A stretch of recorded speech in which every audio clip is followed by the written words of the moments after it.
Bonjour, bonjour à toutes et tous. On va commencer.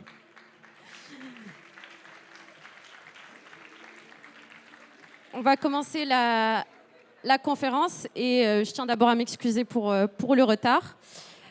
Non, mais j'espère que vous ne le regrettez pas. Alors, j'aimerais d'abord débuter du coup en vous remerciant d'être venus ici et j'aimerais également remercier l'équipe organisatrice qui a fait un gros travail et qui nous permet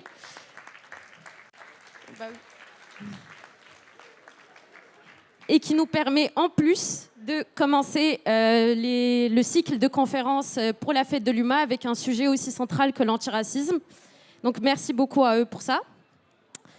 Je vais d'abord vous présenter les intervenants pour cette table ronde. Donc à ma droite, il y a Antoine Léaumont, député LFI NFP de l'Essonne. Quelle star! On a également Sabrina Ali Benali, médecin urgentiste et ancienne candidate du Nouveau Front Populaire. Merci à elle. On a également Amal Bentounsi, militante antiraciste et ancienne candidate du Nouveau Front Populaire aussi. Et on aura très bientôt Julien Talpin, qui est sociologue au CNRS et co-auteur du livre « La France, tu l'aimes mais tu la quittes », enquête sur la diaspora française musulmane.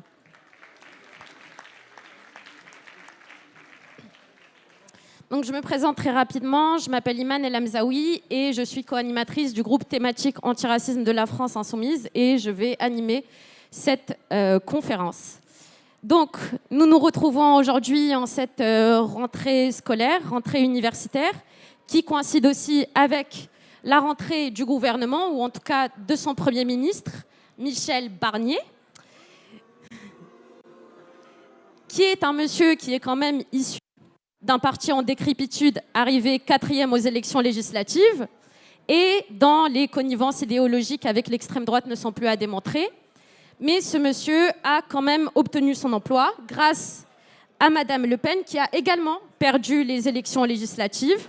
Donc c'est un petit peu le moment de gloire pour tous les perdants aux élections, tant qu'ils sont de droite ou d'extrême droite. Donc nous sommes dans un déni de démocratie, dans une situation de déni de démocratie, et il faut la combattre. Mais au-delà de ça, je pense qu'il faut également se préparer à l'offensive raciste, réactionnaire, que va mettre en place ce futur gouvernement.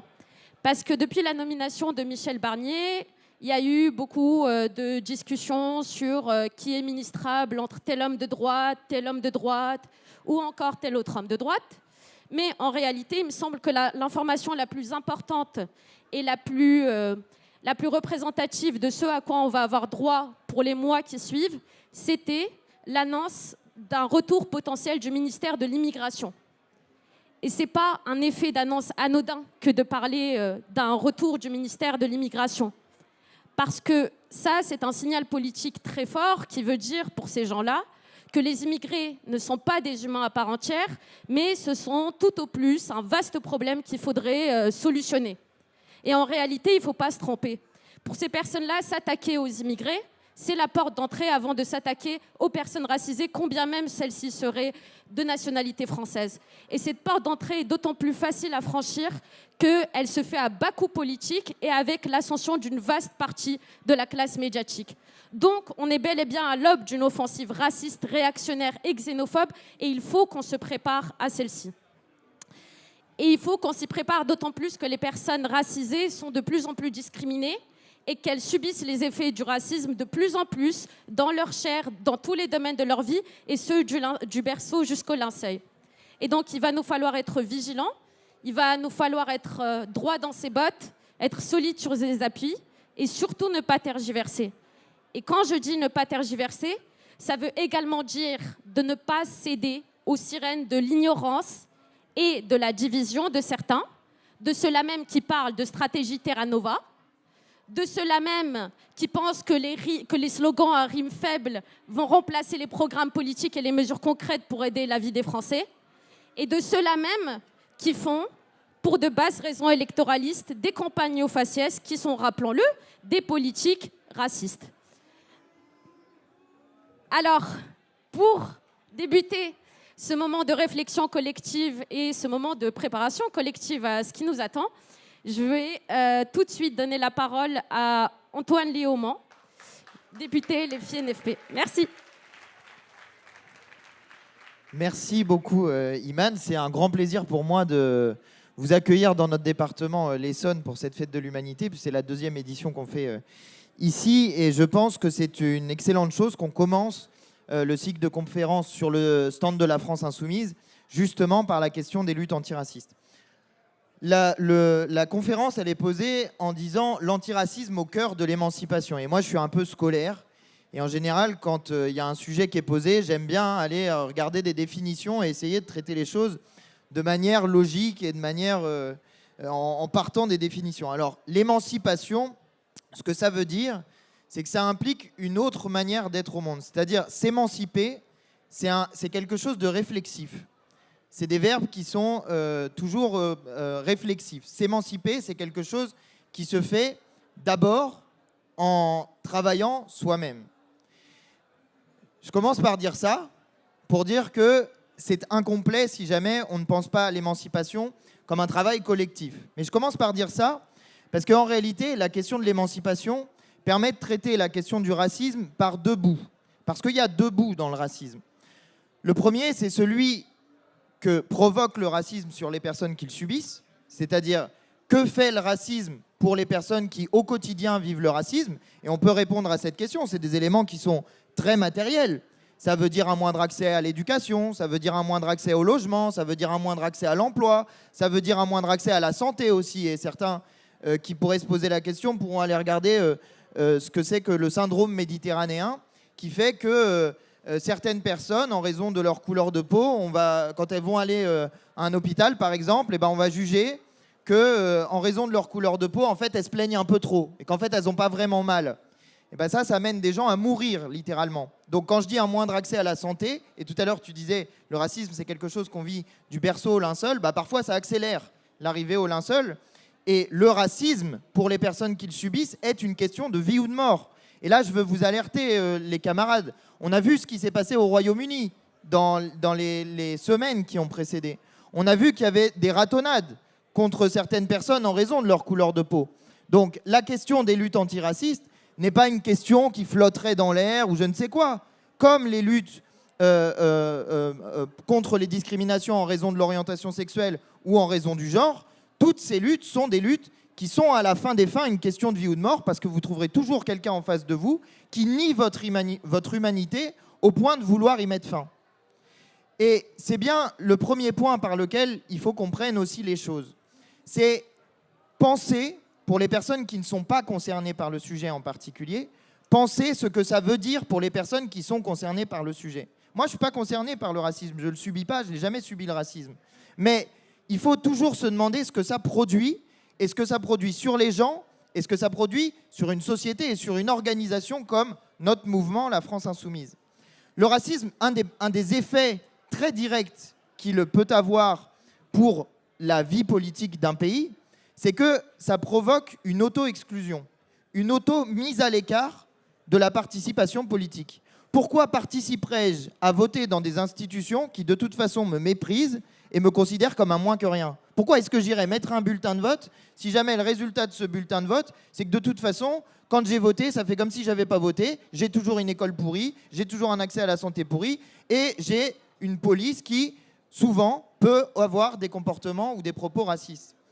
Donc, le premier effet du racisme sur les individus, c'est leur mise à l'écart, c'est leur exclusion vis-à-vis du collectif. Et c'est précisément à ça que sert le racisme pour les personnes qui l'activent de manière, qui le font de manière active, comme Madame Le Pen et ses amis. C'est précisément à ça que ça sert. Ça sert d'abord à diviser, ça sert d'abord à mettre à distance une partie de la population pour empêcher qu'elle entre dans l'action politique et pour empêcher qu'elle, tout simplement, participe de la vie collective d'un pays ou, en l'occurrence, d'organisation, de collectifs de travail, etc.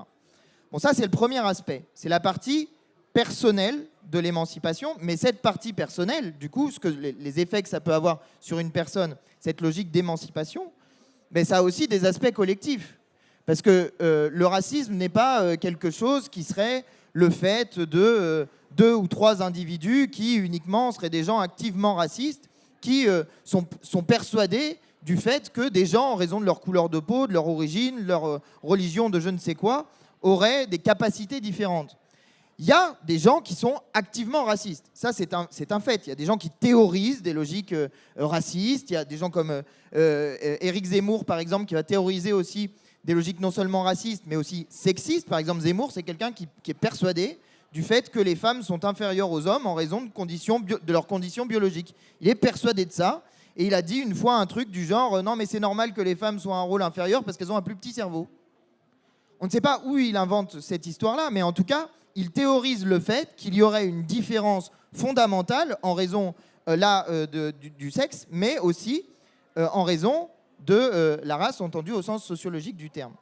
Et quand je dis qu'il y a ces gens-là qui sont des gens racistes activement, mais il y a aussi ce qu'on doit traiter, nous, tous, collectivement, qui est le racisme systémique. Le racisme systémique, c'est une notion qu'il faut que chacun maîtrise, particulièrement dans les collectifs militants. Parce que je pense que c'est sans doute ce sur quoi nous avons le plus à nous former comme militants politiques. Le mouvement MeToo a été un moment où beaucoup de gens ont pris conscience, vous m'entendez bien ou pas ? Ouais. Où beaucoup de gens ont pris conscience du caractère systémique du patriarcat, des dominations masculines. Et où d'un seul coup, beaucoup de mecs se sont peut-être rendus compte du fait qu'eux-mêmes avaient pu avoir des comportements sexistes, machistes, etc. Que peut-être eux-mêmes, parfois, ils en avaient encore. Ou qu'en tout cas, il fallait qu'ils progressent sur un certain nombre de sujets, qu'ils fassent davantage attention à leur comportement, qu'ils se forment sur la question du sexisme. Et ça, alors je ne dis pas que le problème est réglé, hein. Je dis qu'il y a eu une amélioration du fait d'une explosion avec le mouvement MeToo de l'identification du problème. Parce que d'un seul coup, ce n'était pas juste une histoire judiciaire quelque part dont on vous parlait. D'un seul coup, c'était votre mère, votre copine, votre voisine, votre cousine, votre tante, etc., etc. C'était des proches, votre ami. Et donc, d'un seul coup, ça devenait « Oh là là, mais mon Dieu !» C'est vraiment un phénomène qui est un phénomène inévitable en réalité quand on est une femme. Et donc, c'est aussi un phénomène inévitable quand on est un homme parce qu'on participe à produire et reproduire le système de domination sexiste. Et d'un seul coup, il y a plein de gens qui ont pris conscience de ça. Pas assez, pas totalement. Tout le monde n'a pas fait le travail et de toute façon, c'est quasiment impossible de finir le travail quand on est pris dans un système de domination, à moins qu'on ait réussi à le mettre à bas. Mais le jour où on a réussi à le mettre à bas, on peut dire que le problème est réglé. Mais précisément, il y a exactement le même problème qui est posé sur la question du racisme. Je vais vous lire la définition du racisme systémique donnée par Éléonore Lépinard, qui est sociologue à l'EHESS. Voici comment elle le décrit. Elle dit « L'expression racisme systémique permet de pointer la façon dont le racisme s'actualise de manière diffuse dans les relations sociales, sans pour autant que cela soit orchestré par un État qui adhérerait à une idéologie raciste et sans s'en tenir aux seuls actes ou propos violents commis par des personnes activement racistes. » Cela veut donc dire que tous, quelle que soit notre position dans le champ social, nous participons à produire et reproduire un système qui est un système de domination raciste. Et c'est dramatique. Et en même temps, il faut que chacun prenne conscience, déconstruise la partie qui existe en lui-même de comportements qui peuvent être des comportements racistes. Je vais vous donner un exemple qui est un exemple personnel. Parce que comme ça, au moins, ça fait directement tomber le truc et tout le monde peut se dire « Ok, donc moi aussi ». Un peu comme le mouvement MeToo. Moi, quand je suis arrivé à Paris pour faire mes études, j'ai cherché un logement. Quand j'ai cherché un logement, j'ai grandi dans un endroit qui est au milieu de la France. Voilà. Quand je suis arrivé pour chercher un logement, je cherchais un logement. Et dans les endroits où je cherchais dans les endroits qui n'étaient pas chers. Dans les endroits qui ne sont pas chers, souvent, il y a beaucoup de gens qui sont relégués dans les endroits pas chers. Et les gens qui sont relégués dans les endroits pas chers, figurez-vous que c'est précisément les gens qui ont un moindre accès au logement, souvent en raison de la discrimination raciale qu'ils subissent. Donc, j'ai cherché un logement dans un endroit dans lequel il y avait plein de gens qui n'avaient pas ma couleur de peau. Et je me sentais en insécurité. Je vous jure que c'est vrai. J'avais un sentiment d'insécurité. Pourtant, j'étais déjà militant de gauche. J'étais militant au Front de gauche à l'époque, etc. Mais j'avais un sentiment d'insécurité. C'est pas rationnel, mais c'est construit socialement. On m'a appris que quand il y a beaucoup de gens qui n'ont pas ma couleur de peau, c'est un quartier populaire et qu'un quartier populaire, c'est un endroit qui n'est pas sûr, qui est très dangereux, dans lequel il ne faut surtout pas mettre les pieds, parce que alors là, c'est l'insécurité permanente. OK ? Ça, c'est un comportement raciste. C'est une manière de voir le monde qui est une manière de voir le monde raciste, dont aujourd'hui je me suis départi, bien sûr. Mais ce genre de comportement, il s'insinue, ce genre de réflexion, ce genre de manière de réfléchir, il s'insinue dans les gens, il rentre dans les gens. Et il ne rentre pas de manière... il ne rentre pas n'importe comment. Il rentre parce que la société nous invite à penser comme ça, parce que les médias font un travail pour nous faire penser comme ça. Parce que ce qu'on nous fait voir sur les quartiers populaires dans les médias, c'est toujours la voiture qui brûle, le machin qui ne va pas, etc. On ne nous montre jamais la solidarité qui existe dans les quartiers populaires. On ne nous montre jamais les associations qui existent et qui travaillent dans les quartiers populaires pour améliorer la merde que l'État nous laisse dans les quartiers populaires. On ne le voit jamais, ça, à la télévision. Donc on nous invite à penser d'une manière qui est une manière raciste. Et ensuite, il ne faut pas s'étonner que les gens votent Le Pen. Parce que Le Pen, elle pense pareil, donc elle dit la même chose, et puis elle vient donner des solutions qui répondent aux problèmes qui sont a priori posés à la télévision, raison pour laquelle vous entendez assez régulièrement, quand il y a des enquêtes qui sont faites, comme ça a été fait pendant les élections législatives, non, mais je sais comment ça se passe, je l'ai vu à la télé. D'accord ? Mais quel est l'accès que tu as eu à cette réalité sociale ? Aucune. Aucune, jamais, nulle part. Des gens ont foutu les pieds dans des quartiers populaires et se sont rendus compte que ce qu'on leur racontait à la télé sur les quartiers populaires, c'est de la connerie.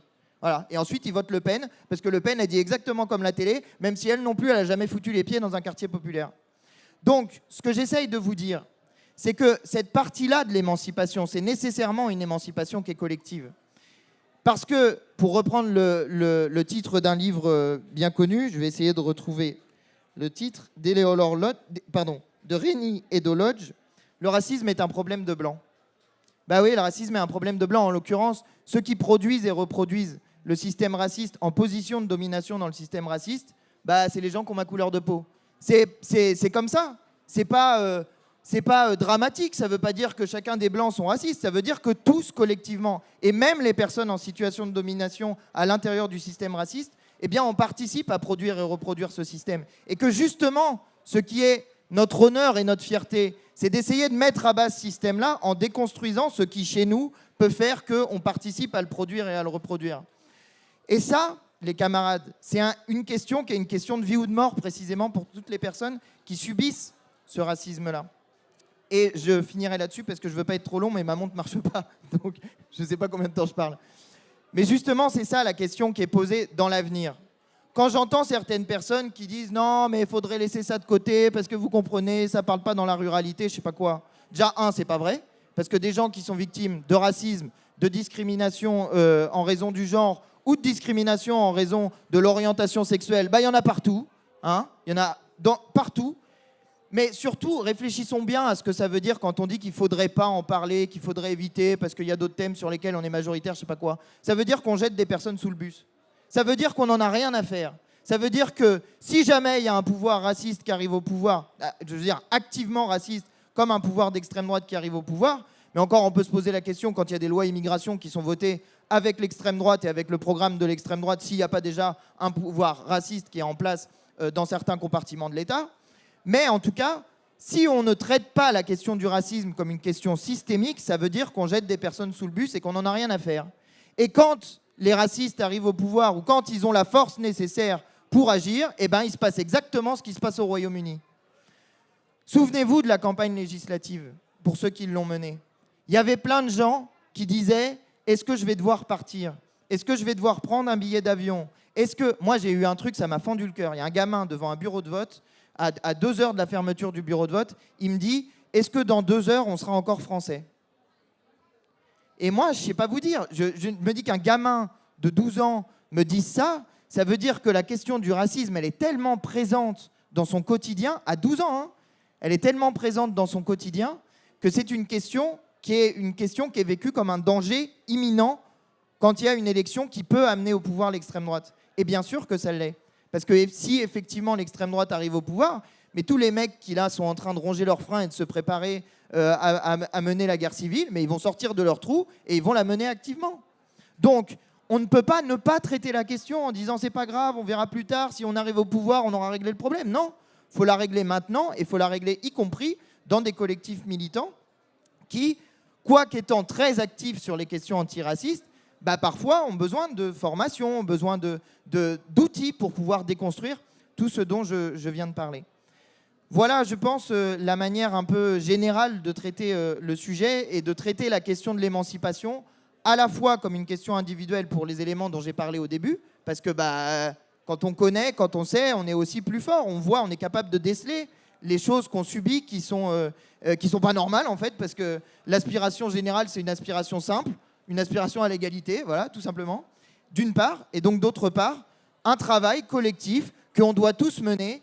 Et je dois dire que, pour ma part, je considère que c'est un honneur et une fierté de faire partie d'un mouvement politique qui a décidé de placer cette question-là au centre de son activité politique et pas à la marge, et qui décide de commencer le cycle de formation sur son stand à la Fête de l'Humanité par la question centrale que nous avons à affronter si nous voulons affronter efficacement l'extrême droite, la question de l'antiracisme.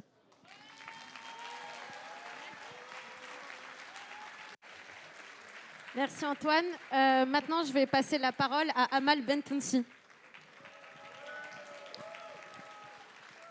Alors, bonjour à tous.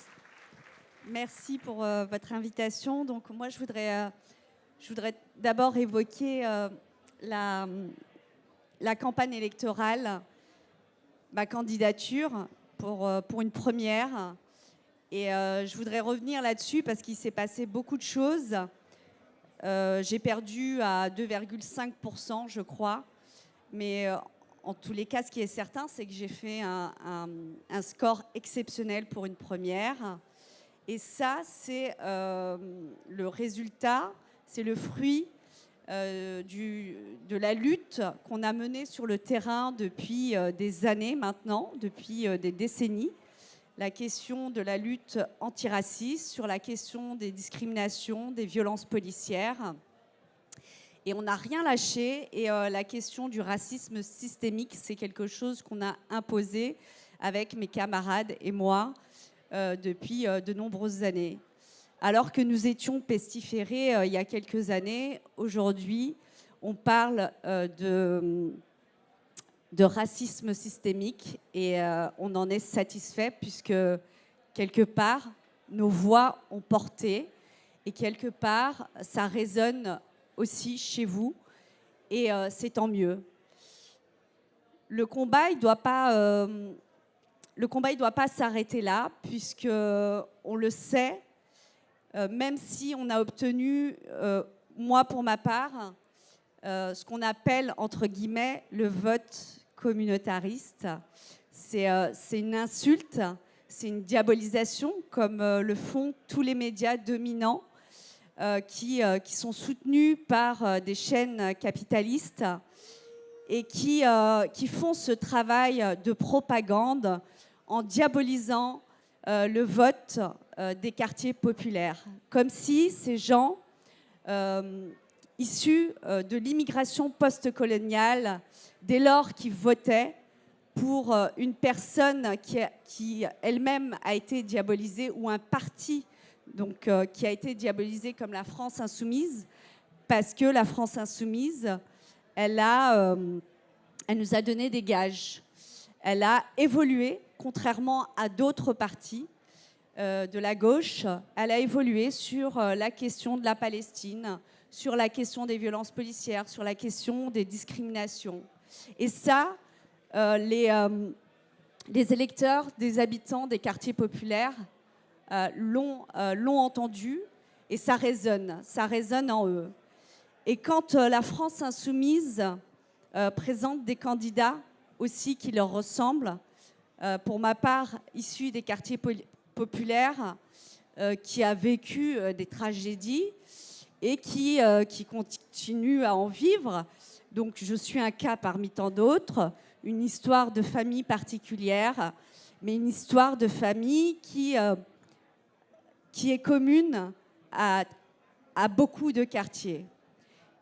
Et quand on insulte ces électeurs, comme on l'a fait, comme mon opposant politique qui soutenait ce candidat qui est les Républicains, et qui nous dit que j'ai obtenu, sur les plateaux télé, qui va courir et qui va dire elle a été soutenue par un vote communautaire. Donc moi, je voudrais dire à M. Copé que, avant que ça soit un vote communautaire, c'est aussi des Français qui ont voté et qu'on doit continuer et arrêter de discriminer ces gens qui, à un moment donné, font un pas en avant. Parce que c'est difficile pour nous, les gens des quartiers, d'aller voter. Parce qu'on se dit, c'est vrai, quand on regarde le paysage politique, la plupart, on ne doit pas se voiler la face, c'est des blancs. Donc, comment on peut se reconnaître? Comment des blancs issus de la bourgeoisie ou de la classe moyenne, mais qui n'ont pas ces histoires-là? Donc, comment voulez-vous que les gens des quartiers populaires aillent voter pour des gens qui ont fait des promesses, qui ne les ont pas tenues? Comment il peut y avoir des tentatives de coalition avec le parti de Macron en proposant Cazeneuve? Cazeneuve, ne l'oublions pas, c'est celui qui a voté des lois liberticides et sécuritaires, et notamment sur la question du refus d'obtempérer, mais plein d'autres lois qui ont eu des conséquences directes sur la vie des quartiers populaires, des lois islamophobes aussi, et ça, c'est un problème.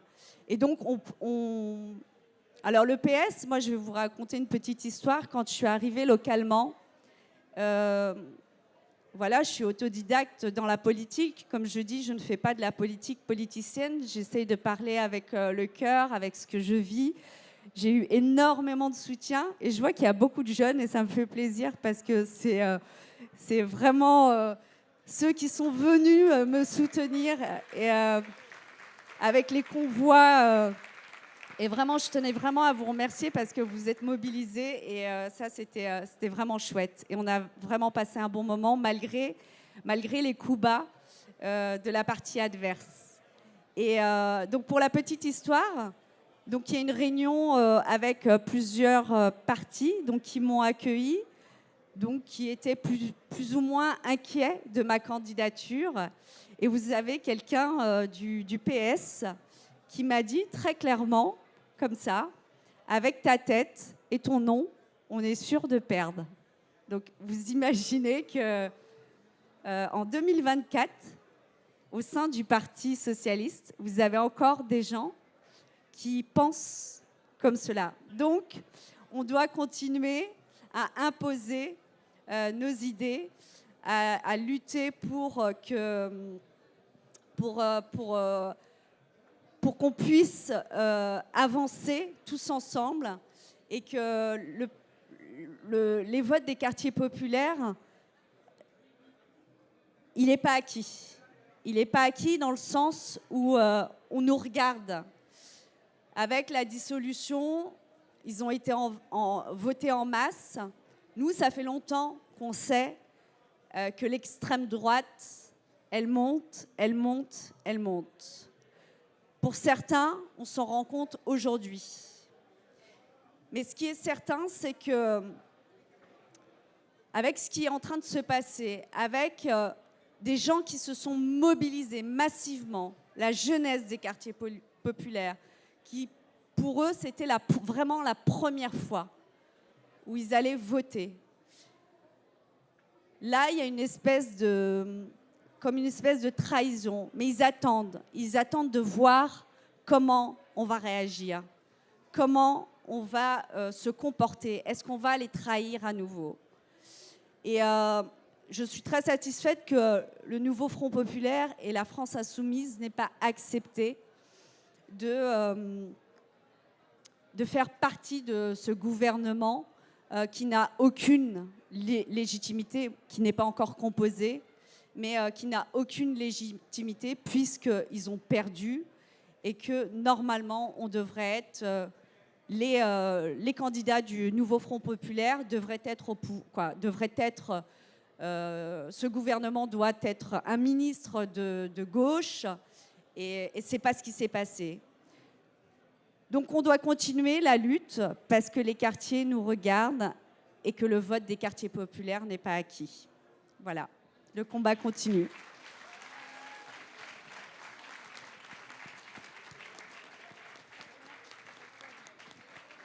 Ça va et toi, du coup, il n'est pas encore là. Merci. Merci beaucoup, Amal. Du coup, je vais maintenant donner la parole à Sabrina Ali Benali.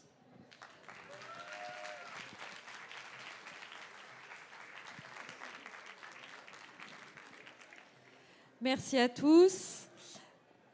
Du coup, tu es tout le seul homme à notre table pour l'instant. Et le seul non racisé aussi. Du coup, le NFP fait du très très fort pour sa rentrée. Merci à tous. Bravo à tous les camarades pour l'organisation et de cette table et de notre stand. Ça va, on entend bien? Ouais? Oui, hein? Je ne vais pas revenir sur ce qui a été dit. Évidemment, je suis aussi ravie qu'on introduise là-dessus dans le moment contemporain qu'on est en train de vivre. Et en même temps, c'est évidemment hyper inquiétant pour vous, pour nous tous, je crois, d'en être là. Moi, c'est la première fois depuis que je milite que je suis invitée sur les questions antiracistes. J'ai toujours été invitée pour parler de l'hôpital et de mes endroits de militance. Et on voit bien, du coup, la droitisation du débat public en France.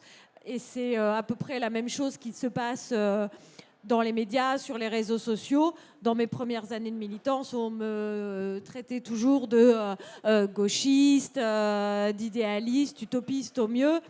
Et puis maintenant, évidemment, je suis une terroriste, une islamiste qui doit retourner au bled, etc. Donc on voit vraiment bien, effectivement, cette espèce d'imprégnation de l'extrême droitisation de la société.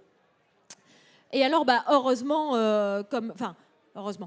vous l'avez très très bien rappelé, comment effectivement le Front National a grimpé et comment cette droitisation, on l'a vu dans les urnes aussi, mais alors pas que par racisme idéologique pure souche reproduit de père en fils, mais comme vous l'avez très bien rappelé, par des ennemis que sont ceux d'un système médiatique qui a besoin de conserver son capital et d'un système politique avec un co-entretenu l'un avec l'autre.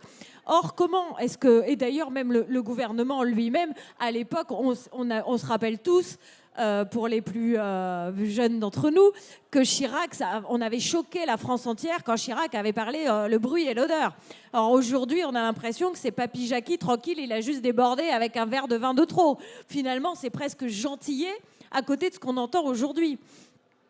Et donc, c'est là où on voit bien, mais pourquoi? Tout simplement parce qu'à l'époque, on avait grosso modo une adhésion tranquille et on n'avait pas comme ça un énorme rapport de force mené en nous écrasant du gouvernement sur sa population. D'ailleurs, les premiers 49.3, c'était un événement, alors qu'aujourd'hui, c'est un non-événement.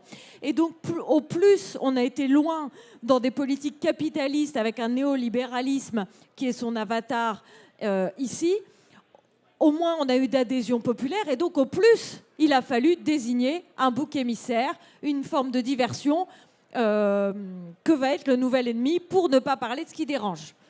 Et on l'a vu l'année dernière à la rentrée scolaire, le merveilleux exemple. Vous aviez 3000 gamins à la rue, un enfant sur 8 qui n'avait pas de prof à la rentrée, mais on avait 180 gamines qui avaient mis une robe trop longue à l'entrée de leur lycée. C'était devenu le sujet principal, la baya. Et vous avez vos potes ou votre famille ou les gens à l'apéro, même de gauche ou de gauche, qui vous disent non, mais enfin, moi je suis de gauche, Sabrina, mais bon, quand même, la baya, tu vois. Mais à un moment, tu dis, mais en fait, c'est juste pas un sujet, mec. Le fait même que tu te poses la question, c'est là où ils ont réussi leur coup de rentrer dans ton cerveau. Donc notre rôle à nous, militants, c'est de dire, mec, est-ce que vraiment la BFM, il devrait te poser de la question de savoir si c'est la baya le sujet, que a porté aussi Camilla, d'ailleurs, après au repas présidentiel, la femme du roi Charles. Ou est-ce que la question, c'est que tu as 3000 mômes qui n'ont pas de toit? Ou c'est qu'il n'y a pas de professeurs dans les classes? Donc c'est à nous de faire ce taf-là. Et d'ailleurs, eh bien, là on voit bien, et malheureusement, on retient un peu de l'histoire. Yoann Chapoutot l'a rappelé il n'y a pas très longtemps, à l'émission de nos chers amis virés de France Inter, que l'on salue. Guillaume, Pierre-Emmanuel Barré, si vous nous entendez, nous sommes là. Nous, on vous salue bien d'ici. C'est notre dimanche soir en avance. Yoann Chapoutot, qui était leur invité, lui disait « Oh, j'ai toujours hésité, ça fait des années qu'on parle un petit peu de pré-fascisme et tout. » Là, elle a dit « Oui, là, on a un climat années 30, clairement. Comme à l'époque, il fallait désigner un ennemi intérieur. Et là, c'est ce qu'on vit. » Alors, en plus de ça, il se trouve qu'évidemment, on a aussi des amis, parfois pas amis. C'est vrai qu'on n'est pas très aidé par certains, qu'on dira de notre camp, pas de notre camp, mais l'aile droite du Parti socialiste, puisque là, on a une aile gauche qui revient et qui redeviennent nos camarades. Merci à notre cher Olivier Faure de ne pas lâcher. Merci au PC, parce que c'est important de le dire. On fait partie de ceux qui ne se retiennent pas de mettre la tête dans le caca quand c'est pas bien. Donc il faut le dire quand on est content et quand on les remercie de tenir la rampe. Mais alors les Carole Delga et compagnie, ou les gens de gauche, Fourest, Enthoven, etc., qui sont de gauche comme moi, je suis le pape. Mais je serais une très bonne papesse en vrai. Bon voilà, ces gens-là, clairement, à la fin, deviennent des ennemis qui travaillent contre nous. Et là, évidemment, c'est avec une énorme tristesse qu'on a les lectures dont on a parlé rapidement, que sont les lectures critiques politiques, que celles que font notre camarade François Ruffin. Reprends-toi ou barre-toi.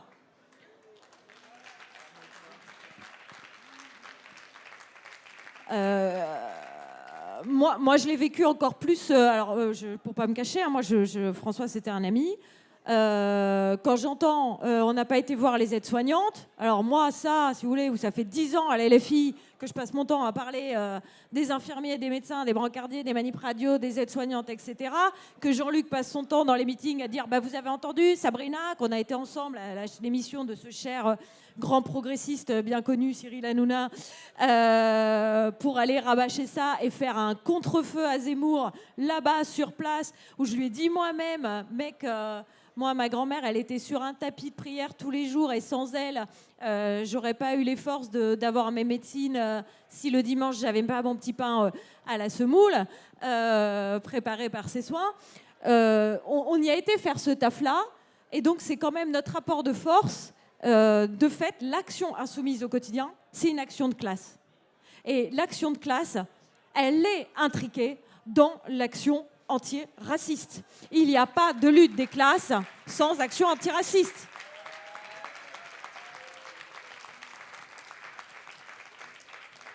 On est toujours le noir de quelqu'un d'autre. Quand à l'hôpital, Antoine, il nous le dit, le racisme est intriqué et puis certains qui vont avoir une espérance de vie diminuée parce qu'effectivement, on va considérer que telle dame a un syndrome méditerranéen et qu'elle exagère sa douleur. Mais je vous rassure, mon confrère qui dit ça, quand c'est Jean-Michel qui arrive, c'est un beauf. Un tel, c'est parce qu'il est noir, lui, c'est parce qu'il est arabe, lui, c'est parce qu'il a des dreadlocks, et l'autre, c'est parce que c'est un beauf de quartier. On est toujours le noir, l'arabe, ou le pauvre, ou le beauf d'un autre.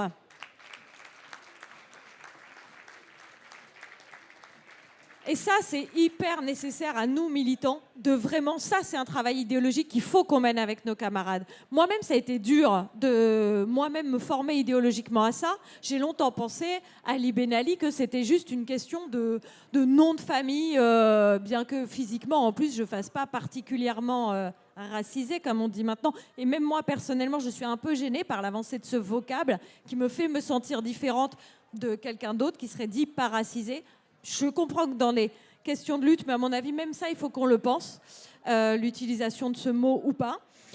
Mais de fait, il y a maintenant Ce qui est drôle, c'est que ça a dépassé aussi les questions de classe. Je vous raconte une petite anecdote, mais que j'aime beaucoup. Moi, quand j'étais à mon premier semestre d'internat à Pontoise, il y avait les policiers, quand ils emmènent quelqu'un qui est en garde à vue, avant de savoir s'il peut rester en garde à vue, il faut que les médecins ou l'équipe médicale déclarent son état compatible avec la garde à vue. Et donc, nous, ils nous l'emmènent, on le voit dans un box, et puis comme il y a quand même beaucoup d'attentes aux urgences, hein, ça, je vous apprends rien, parfois les équipes de police qui s'occupent de la personne, ils changent. Donc, on avait mis en place avec eux un système où, nous, une fois que le docteur l'avait vu, on mettait le dossier du patient dans la bannette, et puis l'équipe de police, ils voyaient que c'était fait ou pas, et l'équipe qui était là reprenait quand c'était fait et ramenait son patient, enfin le détenu, du coup, ou suspect, j'en sais rien, en garde à vue. Et là, donc, l'équipe avait changé. Moi, je vois la personne en question. Je repose le dossier dans la bannette. Et là, il y a le flic. Il arrive comme ça, il prend le truc et en salle d'attente, il a...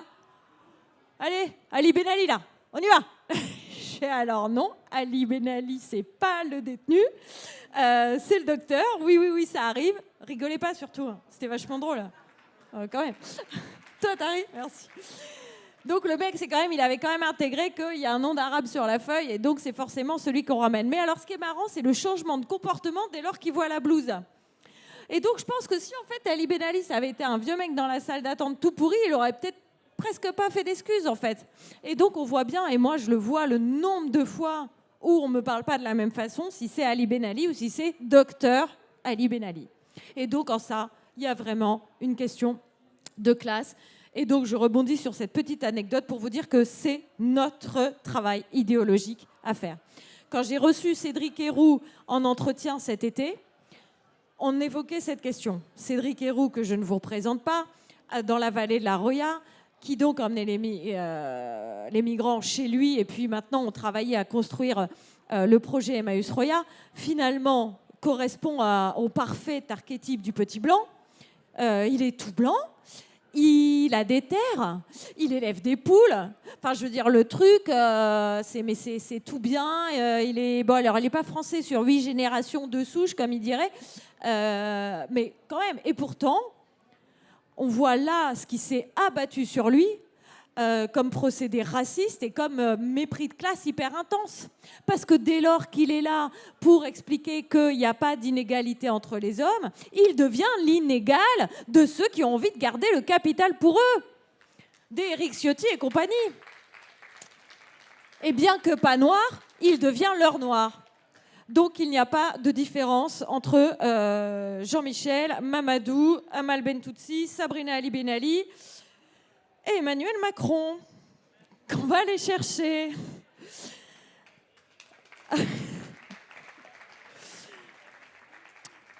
Je conclue rapidement pour vous dire évidemment donc qu'on peut mobiliser dans nos luttes des affects communs, y compris ceux, comme on l'a évoqué et comme l'a évoqué Amal, qui ont été difficiles dans nos vies. Et évoquer les affects n'a rien d'incompatible avec celui de la lutte des classes, puisque c'est la même chose quand l'étudiant précaire il se retrouve à ne pas pouvoir louer parce qu'il n'a pas des parents qui peuvent être caution et qui ont 3 fois le montant du loyer. On retrouve les mêmes discriminations. Ou c'est la même chose parce qu'un tel, elle est venue et puis qu'elle dit ouais, mais c'est ma petite copine. Et puis qu'il y a 2 nanas et que là, il fait son compte, il dit mais je comprends pas. Ah bah non, vous ne pouvez pas louer non plus. Donc c'est pareil. Et on l'a bien vu dans les régimes racistes et ou fascistes par le passé. Quand il a fallu tuer les homosexuels, les handicapés, etc., on s'embarrassait pas trop de savoir s'ils étaient blancs, noirs ou entre les deux. Donc à mon sens, la question ici, nos rôles fondamentaux, c'est de continuer, et je ne sais pas vous, quand vous avez milité, mais moi personnellement, la question, elle n'était pas au faciès, elle était plutôt au porte-monnaie en général, hein, des gens qui aimaient la tête de Jean-Luc ou pas. Et d'ailleurs, nos circonscriptions sont quand même assez, quand vous regardez les circonscriptions de gauche et de droite dans le pays, enfin, grosso modo, on voit que ça suit quand même un peu plus le porte-monnaie que la couleur de peau. N'en déplaise à certains qui n'ont peut-être pas fait assez le travail du côté où il n'y avait pas assez de porte-monnaie. Donc notre question à nous, c'est ces questions d'éducation populaire qui sont prioritaires à faire. 2, la question de réhumaniser, tout le temps, partout. Ça suffit de dire les migrants. C'est pas les migrants. Et ça a été bien montré là, on l'a vu notamment dans le conflit israélo-palestinien, la déshumanisation des victimes palestiniennes. palestinienne. C'est absolument hallucinant. On a eu, après le 7 octobre, des portraits, des noms. C'est Rachel, c'est Sarah, 18 ans, qui joue du violon, qui a sa tata là, qui faisait de la danse classique et qui allait à l'anniversaire d'un copain. Alors, par contre, vos gamines qui ont les quatre membres qui sont démembrés, qui ont la tête qui sort du sol, là, il n'y a ni Fatima, ni rien du tout. C'est les Palestiniens, les morts. Donc nous, on va le faire, ce boulot-là. Vous mettre les yeux dans la merde où vous ne voulez pas aller. Et ça aussi, c'est un travail qu'il faut qu'on fasse. Hein. De parler, de témoigner, de dire et de réhumaniser là où ils déshumanisent tout le temps, partout, sans cesse.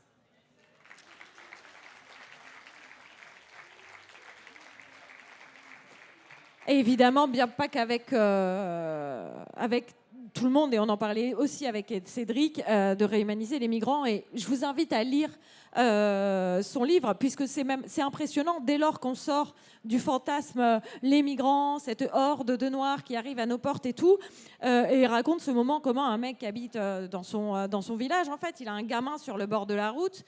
C'est un mec qui s'affiche et qui dit « Moi, je vote Rassemblement National ». Et là, en fait, au moment où il a un gamin, parce que juste là, il y a une histoire, il y a un récit, c'est humanisé, il y a une personne. En fait, il va lui donner à manger à la maison, il va appeler Cédric et dire eh ben, « Écoute, j'ai trouvé ce môme-là, qu'est-ce que j'en fais? Je peux te le déposer ?» Donc, on voit bien là comment, humainement parlant, dans nos cerveaux à nous, dont on sait que nous sommes d'abord des êtres sociaux, conçus dans le vivre ensemble, et que l'humanisation appelle l'affect premier d'entraide, à nous aussi de passer par ce biais des affects et des prédispositions des humains en tant qu'êtres sociaux, de se réapproprier cet espace-là pour réhumaniser les gens et redire à quel point on est tous les mêmes. Moi, je le fais beaucoup via la médecine, où là, l'aspect du corps fait que, de fait, on a tous les mêmes poumons, etc. Et à nous tous à faire ce travail-là. Et enfin, le dernier point, à mon sens, c'est de se forcer, et c'est pas facile, et y compris sur les réseaux sociaux, alors pas perdre de temps avec les trolls, mais sur les réseaux sociaux, dans la rue, là où on habite, de rien lâcher, jamais. Il y a les flics, ils arrêtent un môme, on les voit, ils sont là, ils sont à 100 mètres et ça nous a l'air chelou avec un gamin parce qu'il est black en scooter. On y va, on pose la question et on s'interpose. On fait la misère à un mec SDF, les trottoirs de la RATP, on y va et on s'interpose. Il y a un truc chelou en haut de notre immeuble, on prend son téléphone et on filme. On l'a vu avec Naël, comment ça a sauvé le fait d'avoir une vidéo, le narratif de ce qui s'est passé ce jour-là. Donc on témoigne, on filme, on s'interpose. Ça, tout le temps, c'est notre rôle de militant. Et enfin, nous, à mon sens, en tant que groupe politique, France Insoumise, faire remonter aussi tous ceux que ces gens méprisent. On l'a fait jusque-là, avec la question posée en termes raciaux, mais aussi, comme on l'a dit, qui fait le pas directement sur le mépris de classe. Donc, c'est-à-dire qu'on a été les premiers à mettre une aide-soignante à l'Assemblée, députée, à mettre une femme de ménage, à mettre des Carlos Bilongo, des Ali Diawara, à mettre des candidats Amal Bentoutsi, Ali Ben Ali, Lies Loufoque, etc., etc. Et à ce qu'ils disent à Carlos de retourner en Afrique. Ben, du coup, mais on va le ramener, l'Afrique, les mecs, attends, on va vous le faire. Donc ça, c'est à nous à faire ça. L'Assemblée des quartiers a notamment ce beau projet d'aller chercher dans les quartiers et partout, puisque c'est notre projet, la voix au peuple, l'humain d'abord, et c'est le peuple qui reprend le pouvoir. Donc tous ensemble, et bien souvent, de fait, c'est quand même, il ne faut pas se le cacher, ceux qui ont les conditions les plus favorables d'existence, qui ont du temps pour militer. Donc c'est à nous aussi d'être la voix et d'aller chercher, de donner la force et de passer le flambeau à ceux qui n'ont pas ni le temps ou qui se sont résignés, pour leur dire que non, et porter cette voix-là, non pas pour eux, mais la faire porter par eux-mêmes et aller les chercher pour qu'ils la ramènent sur le devant de la scène. Merci à vous.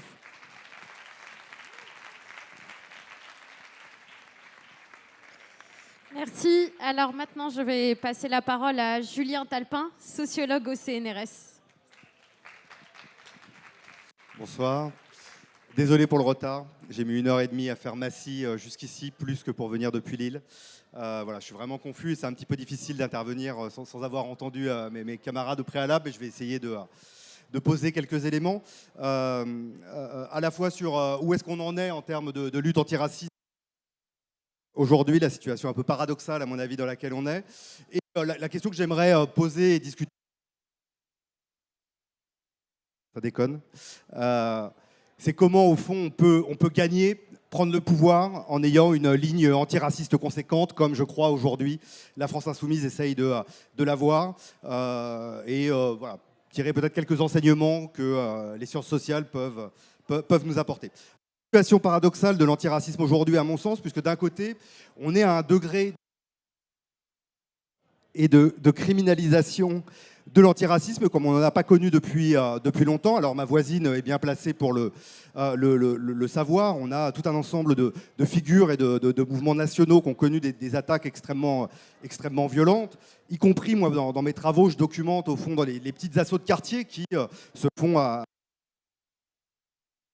siffler.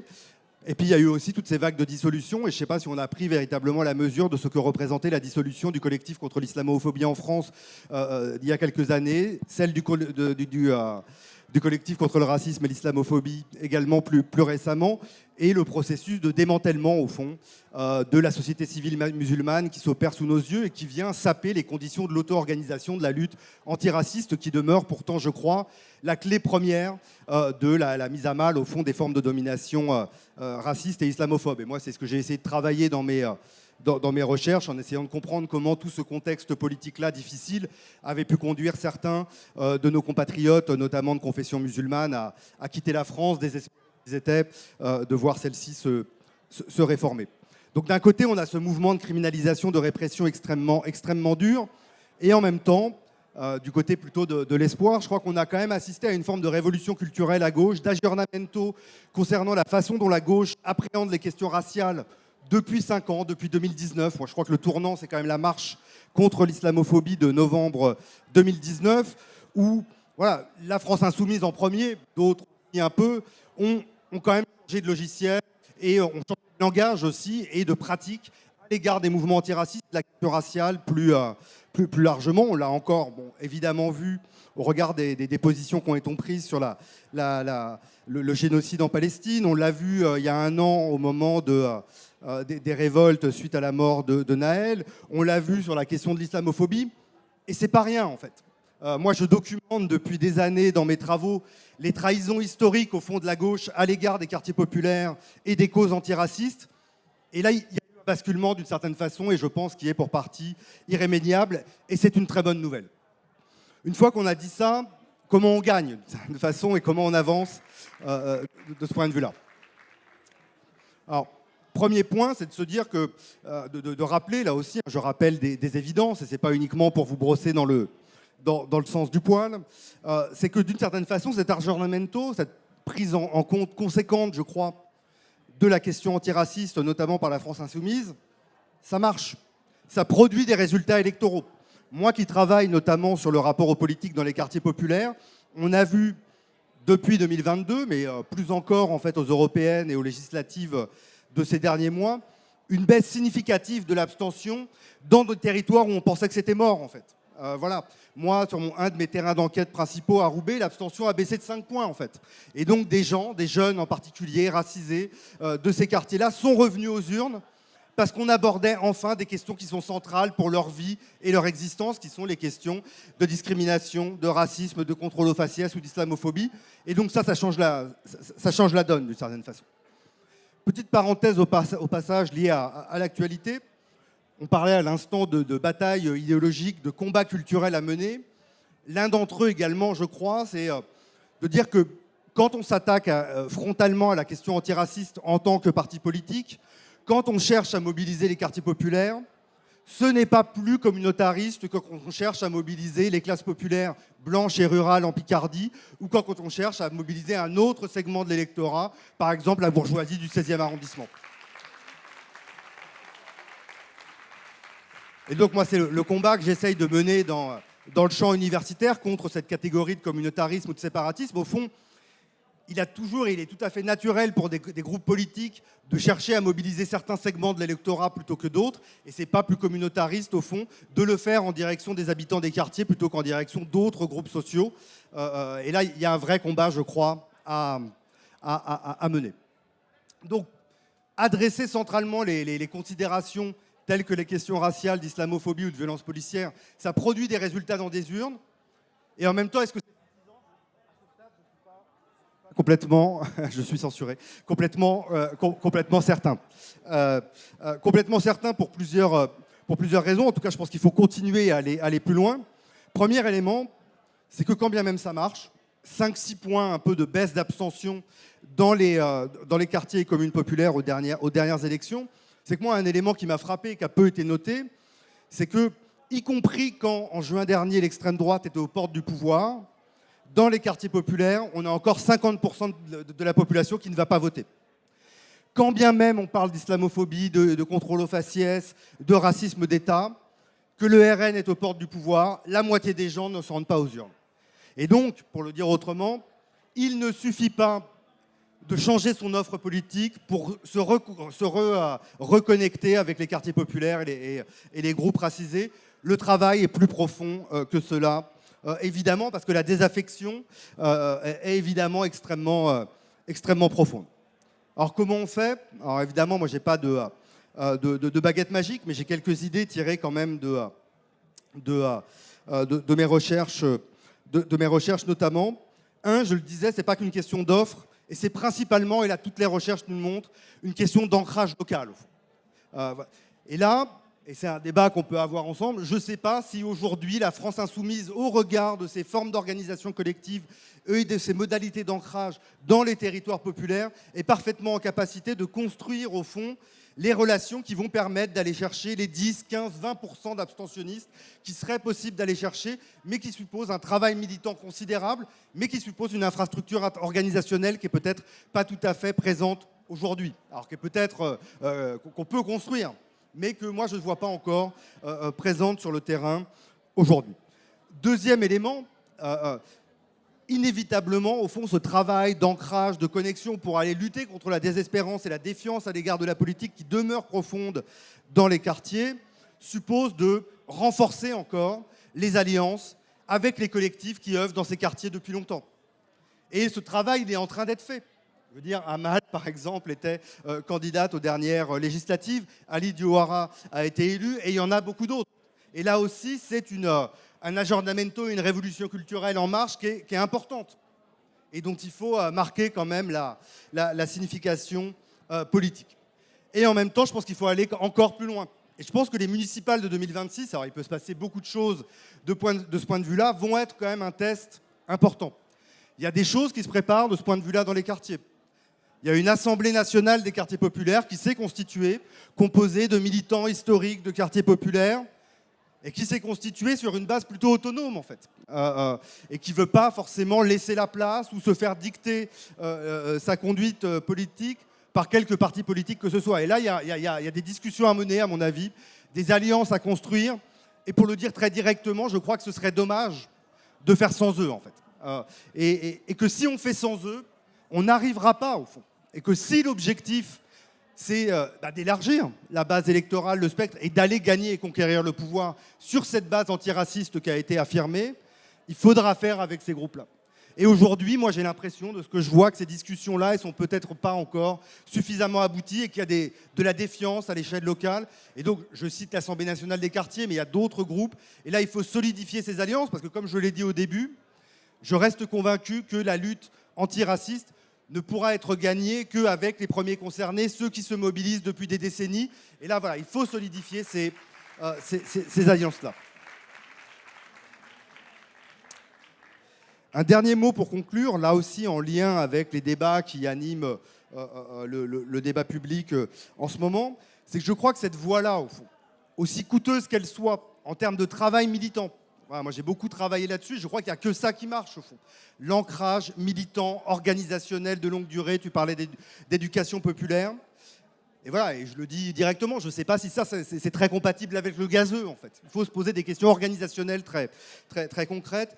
il n'y a que ça quand même qui pourra marcher et lutter contre la défiance politique très profonde qui demeure. Aussi coûteuse que cette stratégie soit, c'est quand même la seule solution et le seul chemin qui se présente à nous, parce qu'il y a tout un ensemble de travaux et qui viennent alimenter les débats actuels, qui montrent bien quand même, je pense notamment à ceux de mon collègue Tristan Haute, qui était intervenu aux amphis il y a quelques semaines, montrent bien qu'en fait, c'est quand même plus facile, au regard de tout un ensemble d'éléments, d'aller chercher les abstentionnistes dans les quartiers, malgré la distance que je viens d'évoquer, d'aller chercher la jeunesse racisée et la jeunesse plus largement, qu'aller chercher des fâchés qui sont quand même un peu fachos, en fait. Et que le travail politique à faire est peut-être encore plus considérable, tel que, en tout cas, le propose François Ruffin. Alors en même temps, moi je pense qu'il ne faut pas abandonner ces travaux de construction, d'alliance large de l'ensemble des classes populaires, mais à court terme, ce que nous enseigne la sociologie électorale, c'est que les fâchés, là, ça va être quand même très compliqué, quoi. Et que ce travail organisationnel que moi j'appelle de mes voeux dans les quartiers et sur une base antiraciste conséquente, et qu'il faudrait probablement un peu renier si on veut aller chercher véritablement les bourgs, moi je dis qu'il ne faut pas la renier, il faut s'implanter, continuer, ne pas lâcher l'affaire, mais le faire véritablement avec les gens sur le terrain. Voilà, merci.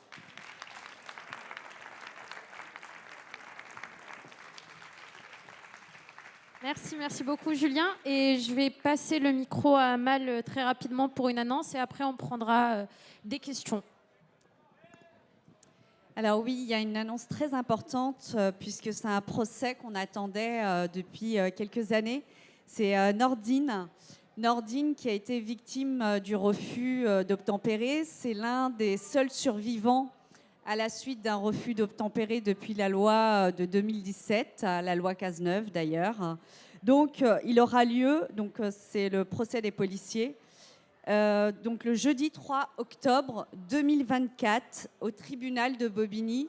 Donc on compte sur vous, sur votre présence, puisque les policiers viennent en nombre. Donc venons en nombre les voir et soutenir Nordine, puisqu'il est incarcéré actuellement. C'est un rescapé et on a le devoir de le soutenir et de dénoncer cette loi liberticide et sécuritaire.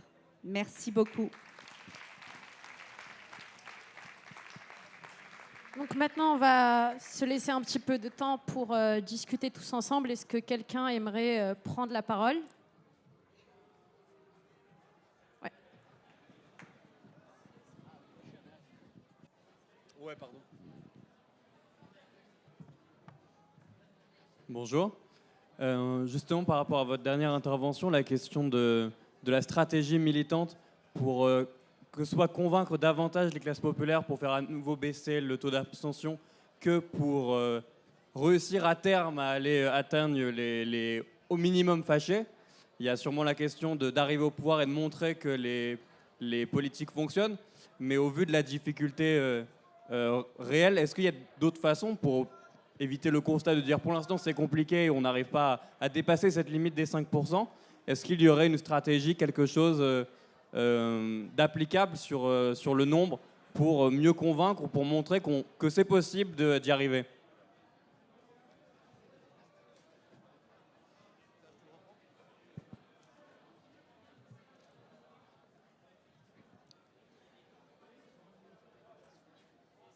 Est-ce que quelqu'un d'autre aurait une question, voudrait intervenir ?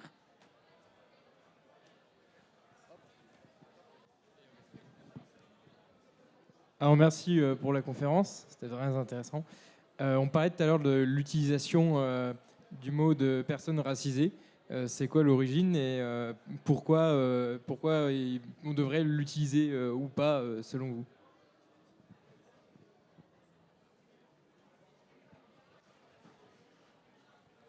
Quelqu'un d'autre peut-être ? Ouais. Génial.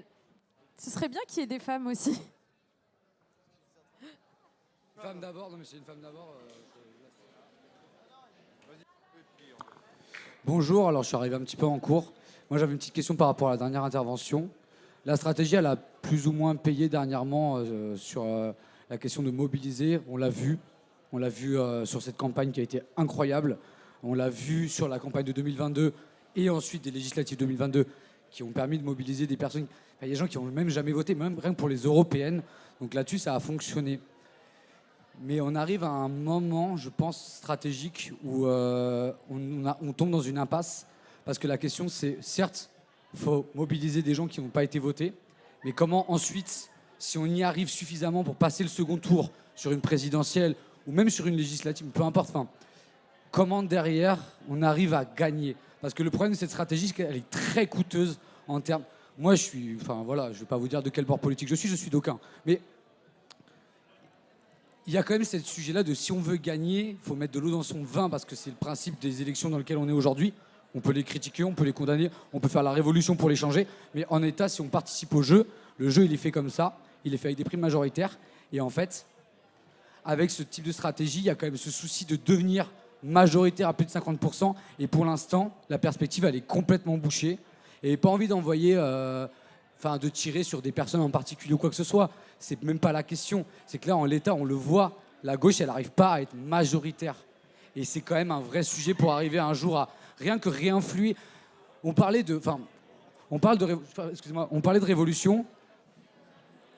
Mitterrand, il a fait ce qu'il a pu, mais quand il est arrivé au pouvoir, c'était un peu une révolution. Il y a eu un changement dans la vie des gens parce qu'il est passé majoritaire et que ça a changé quelque chose. Et comment on fait pour réinfluer au moins ça, pour redonner de la gauche? Voilà, c'était ma question.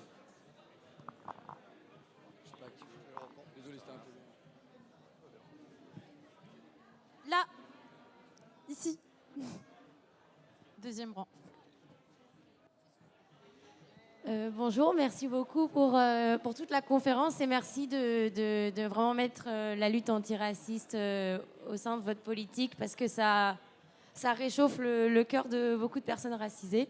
Et justement, j'avais une question par rapport à ces stratégies qu'on cherche à mettre en place pour être militant et militante au quotidien.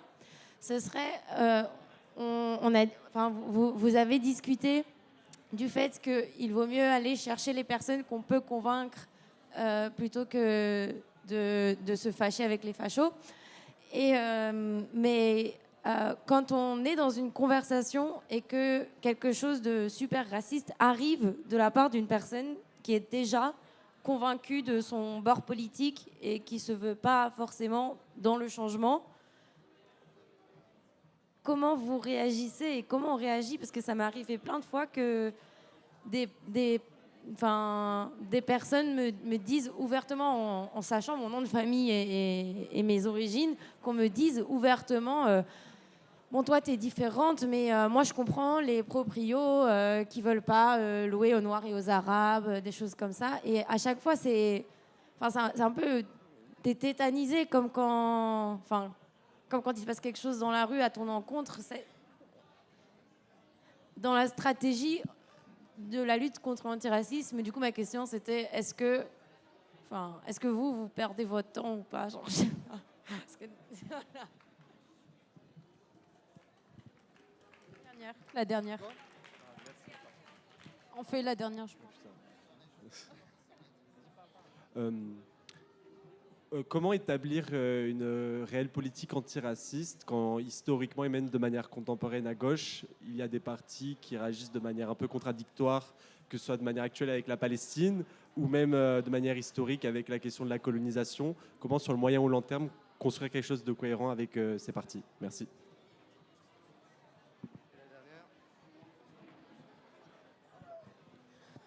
Déjà, bonjour, merci pour la conférence. C'est super, franchement, c'est top. Moi, je ne suis pas concernée, je suis blanche, je suis privilégiée.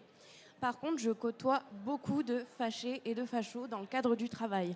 Donc, c'est un truc qui, moi, m'embête personnellement parce qu'en plus, c'est dans l'extrême. Quand on dit là, actuellement, d'aller voir ailleurs, de ne pas les considérer, d'accord, mais on les côtoie dans la vie actuelle, dans notre monde, qu'on le veuille ou non, et qu'est-ce qu'on doit faire en fait? On doit complètement les ignorer, même si on les côtoie. Parfois, ça peut être des proches, ça peut être la famille. Qu'est-ce qu'on fait actuellement pour donc, éviter, entre guillemets, de les mettre de côté et mettre des choses en place pour que les choses changent?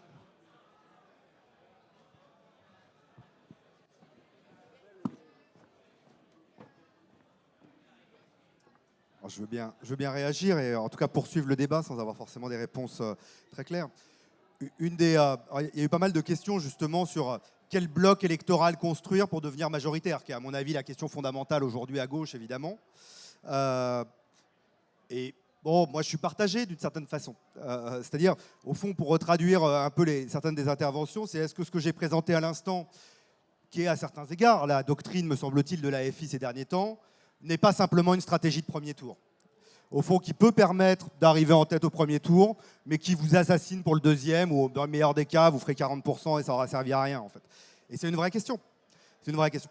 Je ne suis pas sûr d'avoir la réponse complètement à cette question-là. La question, c'est comment vous, à partir de ce que vous avez réussi à construire et à représenter, notamment au premier tour, mais aussi dans d'autres espaces, vous arrivez aussi à agréger d'autres forces politiques derrière vous qui vont ramener d'autres groupes sociaux avec vous. Parce que fondamentalement, et notamment sur le long terme, moi je ne dis pas qu'il faut abandonner les autres fractions des classes populaires. La mission historique de la gauche, c'est de représenter les classes populaires dans leur diversité, et y compris les classes populaires blanches. Et le travail d'un groupe politique émancipateur devrait être aussi de rassembler, parce qu'on crève aussi en France des divisions produites par le capitalisme, le système économique, entre les classes populaires, blanches ou racisées. Et donc, il y a ce travail est à faire. Je dis qu'en même temps, en tant que groupe politique, nécessairement, il faut déterminer une stratégie, choisir où on met ses forces, parce que les forces, elles ne sont pas infinies. Voilà. Et donc, j'en viens quand même à la question, qui est une question qui m'intéresse, en fait, sur comment on fait, malgré tout, vis-à-vis des fâchés, un peu fachos peut-être, mais pas tous, c'est compliqué, pour aller les reconquérir, parce que je pense qu'il va falloir le faire à un moment, ce travail. La question, c'est à quel moment ? Bon, moi, je n'ai pas, une fois de plus, de solution magique, mais ça reprend un peu les piliers de ce que je disais tout à l'heure. C'est 1, l'offre politique, 2, le travail militant. L'offre politique. Moi, je crois qu'il y a des enjeux qui peuvent rassembler différentes fractions des classes populaires. Je crois que la question des services publics, par exemple, est un enjeu, en fait, qui est aussi important dans les quartiers que dans les zones périphériques et chez les gilets jaunes, en fait. Moi, ce que je vois, en fait, dans mes enquêtes et chez d'autres collègues, c'est combien, aujourd'hui, la conflictualité sociale chez les catégories populaires, gilets jaunes ou les quartiers, est orientée vers l'État, en fait. Et l'État, pas parce que l'État est méchant en soi, mais parce que l'État, en fait, ne joue pas son rôle, en fait, et contribue à accroître la marginalisation sociale plutôt qu'à permettre l'égalisation des conditions. Et donc là, les services publics, et alors là, je vais citer un nom qui fera peut-être pas plaisir ici, mais Clémentine Autain, quand elle s'empare de ce sujet-là, moi, je pense que c'est une bonne idée, en fait, de faire de certains enjeux, voilà, de l'accès aux services publics, un moyen de créer des ponts entre différentes fractions des classes populaires. Deuxième élément, le travail militant. Aujourd'hui, la gauche est effectivement entièrement absente, en fait, des territoires périphériques et ruraux. Et donc, ce que moi, j'appelle de mes voeux, ce travail, moi j'ai beaucoup travaillé sur ce qu'on appelle le community organizing, en fait, et donc qui sont des formes d'organisation collective durable, pérenne, dans les quartiers avec les gens, eh ben, il faudrait aller faire ça, en fait. Il faut, si demain, on veut aller regagner les suffrages des catégories populaires blanches, il faut aller s'installer là-bas, il n'y a pas de miracle en fait. Il faut s'établir dans les campagnes, etc. En même temps, il y a des opportunités. Il y a aujourd'hui des gens de gauche qui habitent à la campagne. Il y a eu tout un mouvement un peu de néo-ruraux, un peu écolo. Là, il y a potentiellement des prises, et on l'a vu au moment des législatives, des gens qui ont tenté des choses d'ailleurs, hein, de ce point de vue-là. Je ne sais pas si ça a très bien marché, mais il faut aller construire un travail politique d'éducation populaire durable. Ce n'est pas juste en campagne, c'est ça que je veux dire en fait. Il ne suffira pas de venir aller faire du porte-à-porte pendant 3 semaines au moment des législatives. D'où la question stratégique. Est-ce qu'on a les forces aujourd'hui pour aller faire ce travail durablement d'implantation ? Je ne sais pas. Et c'est là où potentiellement il faut probablement se poser la question au sein du NFP d'une division politique du travail. S'il y avait peut-être des discussions intelligentes, constructives, avec le PC, avec Ruffin, etc., peut-être qu'on pourrait se répartir le travail et se dire que derrière, en fait, on va gagner ensemble. Je n'ai pas l'impression qu'on en soit tout à fait là. Voilà, mais c'est probablement un des chemins qu'il faut aller tracer. Dans tous les cas, à mon sens, le cœur du travail, c'est le travail de terrain, l'ancrage. Et juste un tout petit mot pour dire un tout petit peu plus, j'ai été un peu allusif tout à l'heure, c'est que je vois, moi je suis un de mes terrains d'enquête, c'est Roubaix, donc je vois le travail qui est fait par exemple par David Guiraud sur ces questions-là à Roubaix, qui a réussi un travail d'implantation pour quelqu'un qui n'était pas du coin en 2 ans, qui est considérable, qui appuie des luttes locales, notamment sur la rénovation urbaine. Chapeau. En même temps, on est dans une ville de 100 000 habitants. Allez, il y a 25 militants actifs. Il a un local qui est super, il organise de temps en temps des réunions. C'est pas encore une maison du peuple. Et moi, ce que je vous dis là, moi je le dis à David en fait. Ce qu'il faudrait, c'est que ce local, en fait, eh ben, ça grouille de monde en fait. Que ce soit la maison du peuple du 21e siècle, qu'il y ait centaines de gens, que ce soit l'Institut La Boétie et que toutes les semaines, il y ait des conférences, des ateliers, qu'on aille faire du porte-à-porte, qu'on soit avec les assos, qu'on fasse de la solidarité. Voilà, c'est ça qu'il faut inventer. Pour ça, il faut du fric. Pour ça, il faut investir des moyens là, en fait, plutôt qu'ailleurs. Ça veut peut-être dire, en fait, qu'on va enjamber certaines élections. Voilà. Et je ne dis pas que c'est impossible, en fait. Je dis que déjà, en fait, le fait qu'il y ait un local, je sais que ce n'est pas le cas du tout, en fait, dans toutes les sections insoumises. Et donc, avoir un espace physique sur lequel on puisse construire cet ancrage, et ben là, il y a une opportunité, il faut la saisir, et ça peut, voilà, et je sais très bien qu'en 2026, ça peut servir à David comme à d'autres.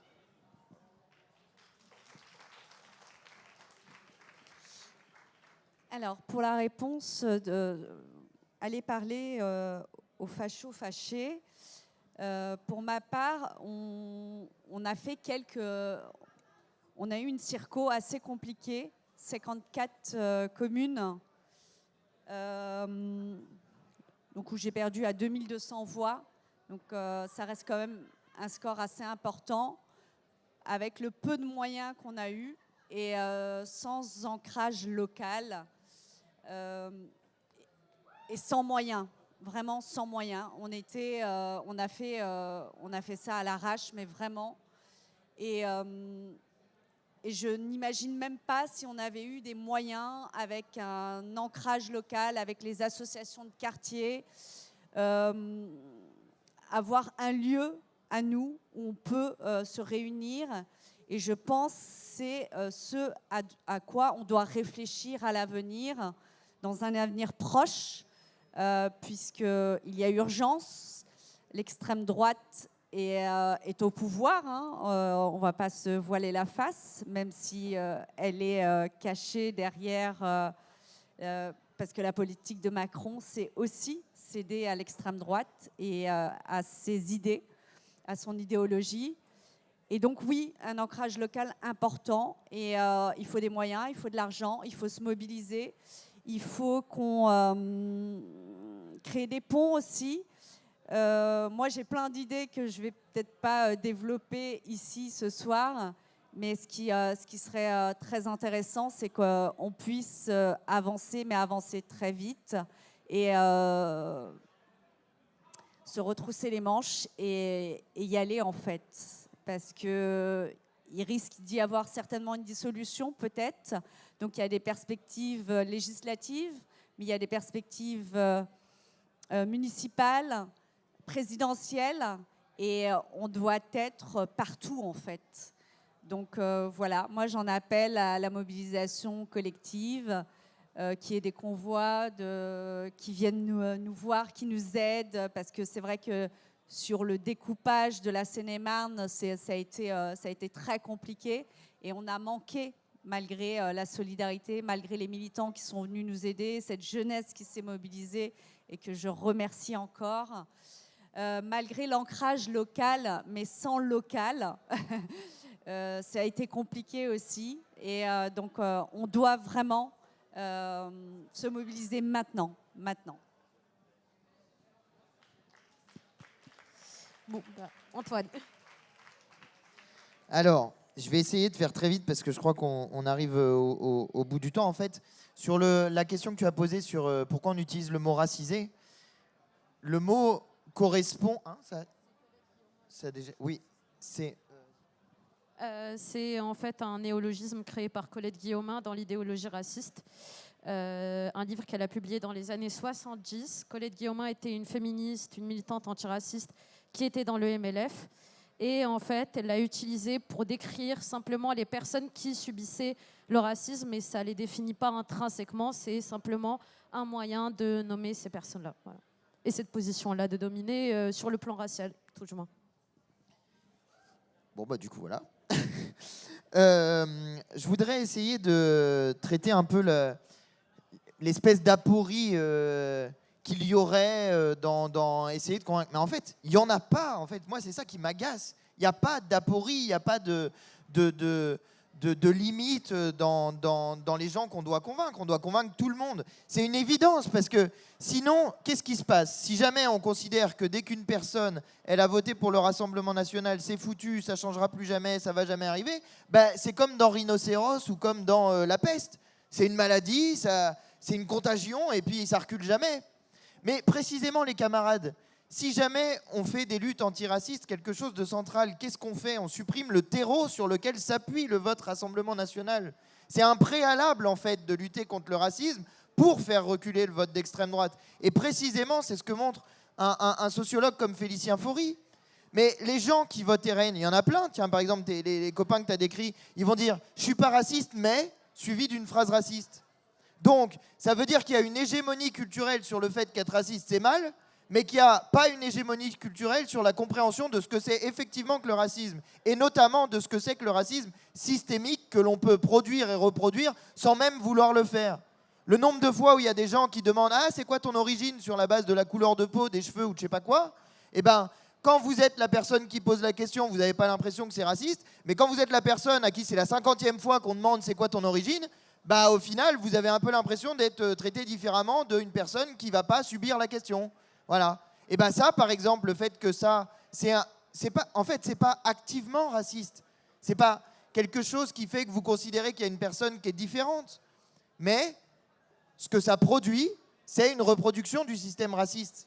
Parce que ça assigne la personne à une origine qui est autre chose que juste t'es français, point barre, on ne s'est pas posé la question.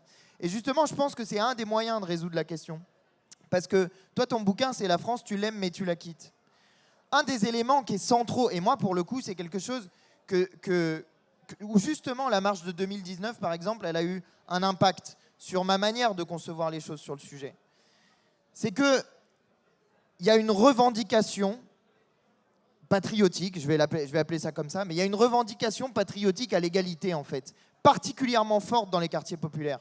En fait, les gens, ils ont juste envie d'être traités comme des Français comme les autres et qu'on arrête de dire que c'est des gens des quartiers, de je sais pas quoi, de couleur de peau, de machin chouette. Ils ont juste envie d'être traités normalement, en fait.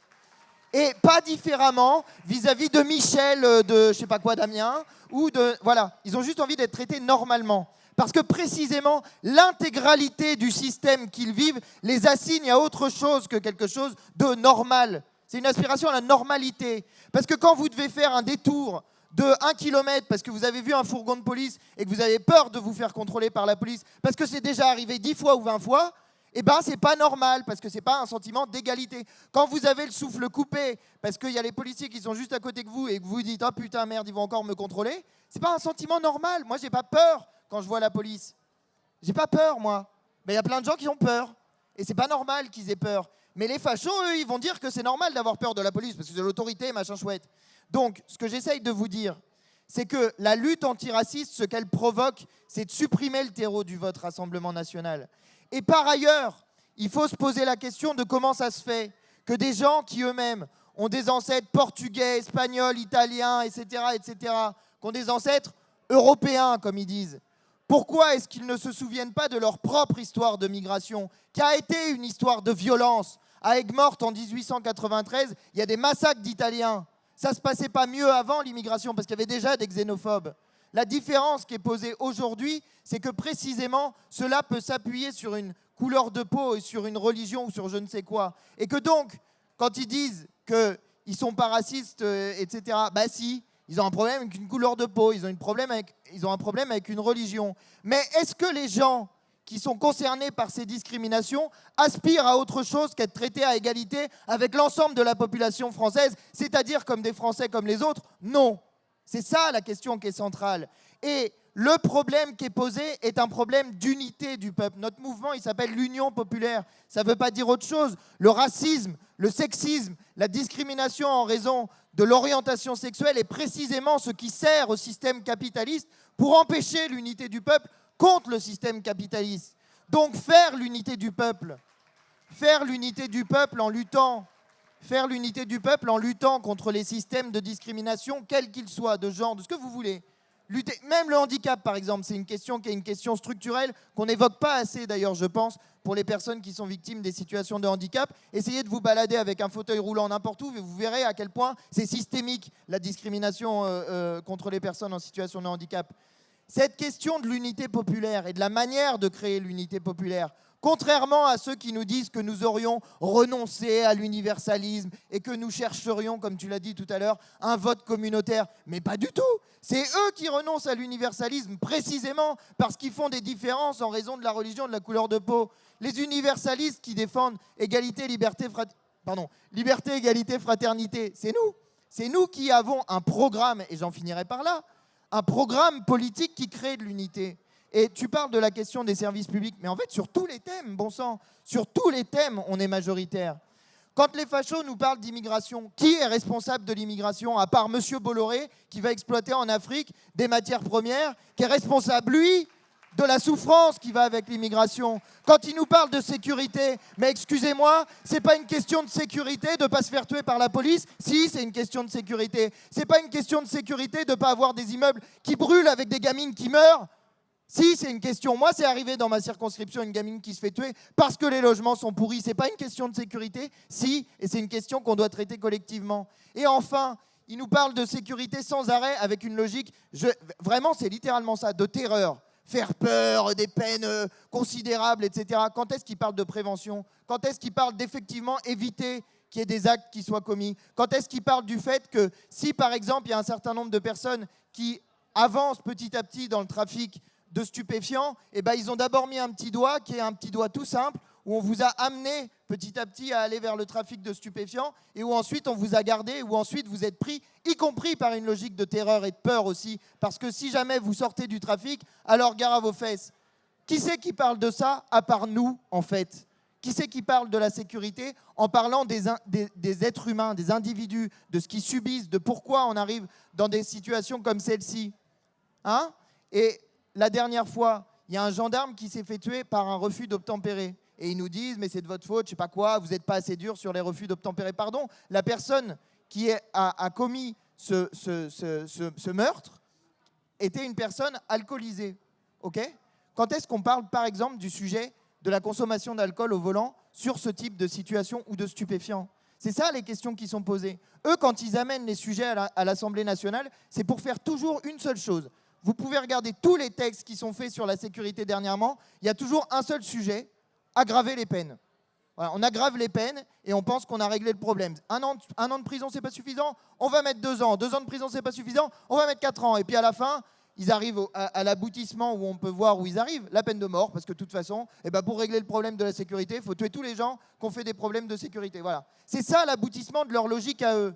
L'aboutissement de notre logique à nous, c'est d'essayer de faire en sorte qu'on évite au maximum qu'il y ait des actes délictuels ou criminels qui soient commis. Et pour faire ça, il faut faire de la prévention et il faut travailler à fond sur ces sujets-là. Et ce n'est pas être des bisounours que de dire ça, c'est au contraire essayer de régler les problèmes. Donc pour répondre un peu à l'aporie qui est posée, moi je pense qu'il faut les taper sur tous les thèmes. Sur tous les thèmes, ils racontent n'importe quoi, les fachos. N'importe quoi sans arrêt. Sur la sécurité, ils racontent n'importe quoi. Sur l'immigration, ils racontent n'importe quoi. Sur le pouvoir d'achat, ils racontent n'importe quoi. Sur la retraite, ils disent un coup qu'ils vont l'abroger, après qu'il faut faire un audit, mais après qu'il faut l'abroger. Ils racontent n'importe quoi à longueur de temps, avec un seul objectif, diviser le peuple français pour faire continuer le système capitaliste. Et aujourd'hui, on en a la démonstration sous les yeux. Pourquoi il y a Michel Barnier Premier ministre? Parce que Mme Le Pen est d'accord pour être le paillasson d'Emmanuel Macron.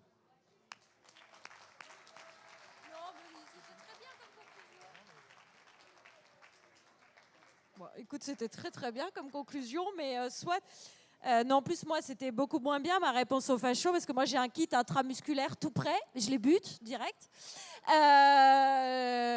Non, alors, d'abord, là où Antoine a évidemment raison, d'ailleurs, j'avais un débat face à un candidat du Rassemblement national au moment des législatives. Je veux dire, pareil, leur programme santé, les mecs, on va enlever les impôts des médecins retraités et des infirmiers retraités. Ils seront, comment on dit... Voilà. Quand on t'enlève Bon, en gros, ils n'auront pas d'impôt sur leur travail, vous m'avez compris. Défiscaliser, merci. On voit qu'on connaît bien les termes.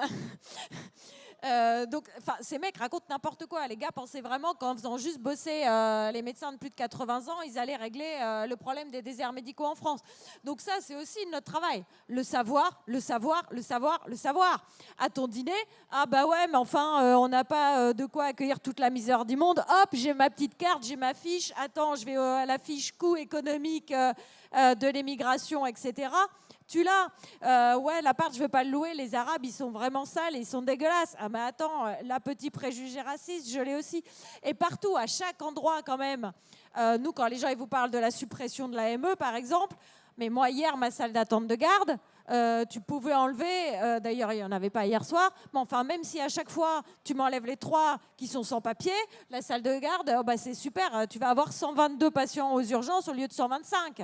Donc, le mec qui pense qu'il ne va pas attendre 12 heures sur un brancard des urgences parce qu'il n'y a plus Boubacar, il se met le doigt dans l'œil.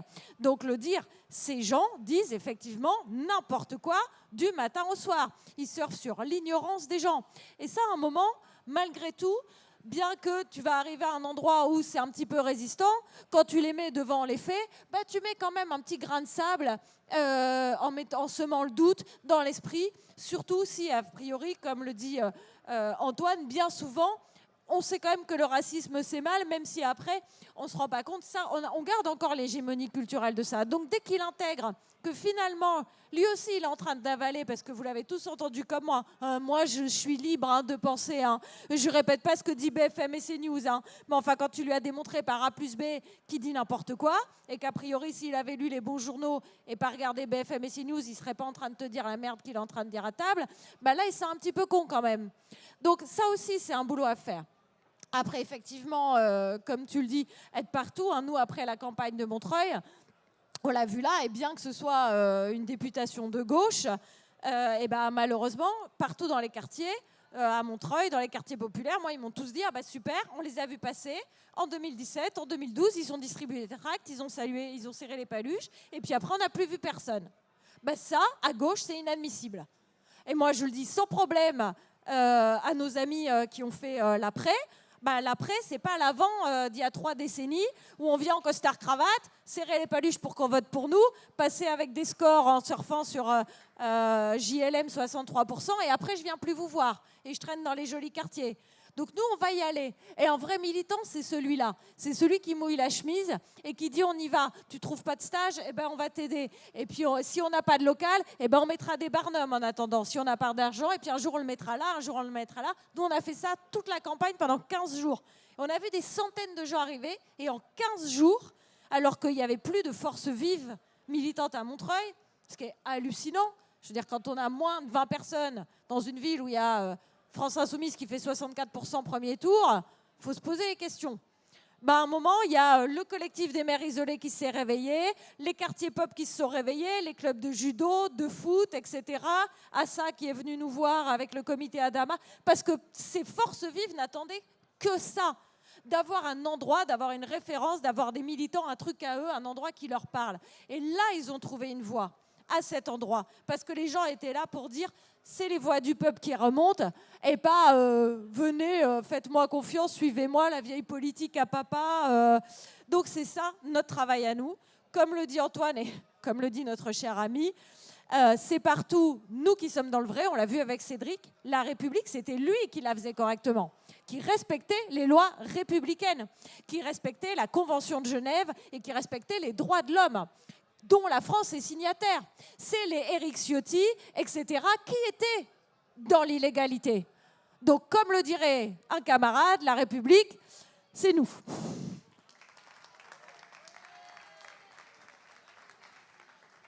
Je pense qu'on peut s'arrêter sur ces mots de Sabrina, et je vous remercie toutes et tous d'être restés jusqu'au bout. Et voilà, merci à tous.